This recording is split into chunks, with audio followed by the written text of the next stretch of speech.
Rachel Rose here from Martial Arts Mindset, and we're going to talk about David Adeleye versus Filip hrgovic.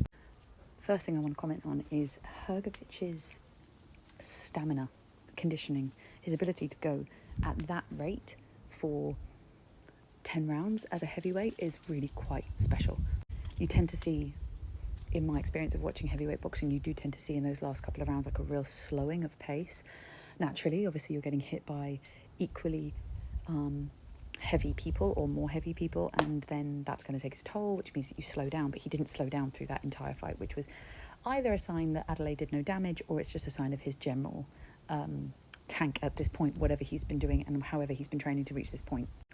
I felt like from quite early on, David Adeleye, the only way I can describe it is a bit deer in headlights. Like he forgot his own game plan, or if the game plan was to just land that heavy lead hook to try and get the knockout.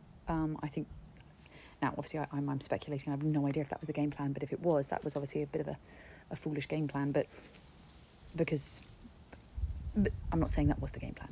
My point being is that I couldn't see a game plan. All I could see was he sort of became very deer in headlights and then was on the back foot a lot, and then trying to find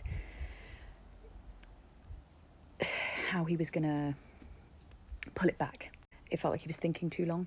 It felt like he was overanalyzing in himself too long. It felt like he was taking too many pauses, big gaps in between maybe when Hrgovic would land something and then he wouldn't throw anything in response.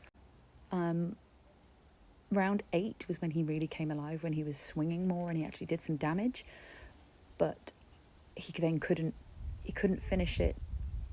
Didn't have the energy and the capacity by the 9th round to then maybe utilize any damage that he might have done. He'd taken a lot of shots from 1 to 8, so it felt like he didn't have the energy then to be able to execute that. But the one thing he did have was grit, heart.